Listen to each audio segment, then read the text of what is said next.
Hi guys, this is Megan Arndt. I'm a Cookin' Moms mentor, and I am a family, kids, and newborn photographer outside of Chicago, Illinois. Today, I wanted to kind of show you an edit that I did and how you can use multiple images that you've taken in a series to clone out distractions and sort of copy and paste certain parts of different photos. So, in this image here, I took during spring break. My son was playing in the splash pad at sunset here, and I really liked how the sun was going down in the background and it was lighting up, backlighting these water droplets so beautifully. And he was playing, and I just liked his little expression. It was like he thought he was taking a shower or something. But in the original picture, over here, you can see that I had all these things in the way, but the main thing that I knew was going to be hard to get rid of was this woman here. I knew I could crop him out anyway because I was going to crop this in anyway, and these were going to be easy to get rid of if I wanted to, but this woman was going to be hard to clone out. So what I decided to do is use this picture for the majority of it, and especially the way that he's standing and the water is pouring over him. And then I had taken a whole series of these images, and I decided to take copy and paste a section from this picture onto the other one so I could get rid of this woman and mask her out. So let me show you how I do that. So these are straight out of camera. I haven't done any edits to them yet because I wanted to get the cloning done first. So I'm going to select both this one and the other one. I'm going to right click and edit in Adobe Photoshop. We're going to give it a second to pull up here.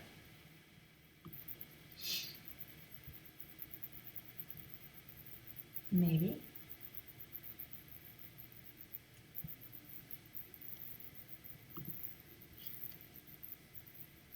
There we go. There's the first image, and there's the second one. Okay, so what I'm going to do is I'm going to take my lasso tool, and I'm going to lasso around this section here. I'm going to get as close to this woman as I can so I can get as much data as possible. And I'm going to lasso a pretty big area, much more than I think I need, because it's a lot easier to have too much and to mask it out than if you don't get enough and you have to go back and redo it. It's kind of annoying. I'm going to take my move tool. I'm going to move this, just drag it up onto this picture. There we go. Drag it and drop it there. And then I'm going to try to line it up the best I can. This might take me a couple tries. And what I need to do is lower the opacity here so I can kind of see what's behind it. There we go. And I'm going to say Edit, Free Transform. And because I was not using a tripod, I was just standing there and squatting down taking this picture. I'm not lined up exactly the same in both pictures. I, probably tilted my head or moved my body just a little bit, or the way my hands were being held. So these are not lined up perfectly. So what I need to do is try to get them lined up a little bit better. You can see I'm just tilting it to the side here, and it looks like this one's a little bit smaller, so I might zoom it in. Let's see here. I'm just pulling it so I can kind of get it right. There we go. And this just makes our masking job a whole lot easier if we have it a little bit more lined up. There we go. That looks pretty close. So I'm going to push Enter to accept that, and I'm going to take it back up to 100% opacity. Now what I'm going to do is add a layer mask by clicking that box there. I'm going to take my brush tool, and I'm going to make sure that we're selected black brush because I'm going to start masking off. Right now I'm at 100% opacity, which is fine for now while I'm kind of doing the initial sweeping back and forth. And then I might go down in my opacity a little bit later when I get closer to the edges so that I can make sure it's blended in really nicely. Let me just zoom in a little bit. So for right now, all I'm doing is just kind of sweeping back and forth, and I'm getting it the best that I can for now. And then, oops, look, I got the woman in there. I'm hitting X on my keyboard to go back to the white brush. I'm just going to get rid of her. There we go. That looks pretty good. Okay, and the only thing I see is here. There we go. Let me go back to the black brush because I need to get rid of this line that's here. So I'm going to hit the 4 on my keyboard to go to 40% opacity. And that's just going to help me blend in this line a little bit better so it's not such a harsh transition from one picture to the next.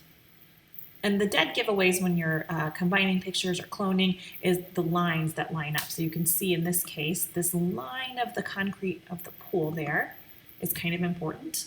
I'm hitting X to go back to my white brush. I want to get rid of whatever that was there. Okay, cool. And then I'm checking out these lines here. Just kind of going back and forth between black and white and masking in the different parts to really get it lined up well. And I think we're pretty close there. I just want to come over here. I'm going to turn on and off this layer, this top layer, to see if there's any anomalies, any things that really stand out to me. Just back and forth, back and forth. This section here is a little bit tricky. I'm going to the white brush and 100% opacity because that's where that woman was standing, so I got to get that right. Okay, back to my black brush, and I'm just sweeping across where this line was because that we need to line up. Okay, and then the only other thing is this right here. I want to do it at a lower opacity, so I'm going back to 40%, just so I can kind of blend it in well and line it up there against that line. There we go. We're getting close here, guys. Okay, I'm going to turn it on and off one more time. And we're looking pretty good. I'm going to spare you from doing all of the detail cloning just so that you can sort of get the idea here. But what I would do next is go flatten this, and then I can start from scratch. I can crop this, I can do all of my normal edits that I would do to get my finished product. So hopefully that is helpful for you, so you can see how you could take a series of pictures and then you could clone out things like people and other objects that maybe are moving in the frame, between frame to frame. Thanks so much, guys.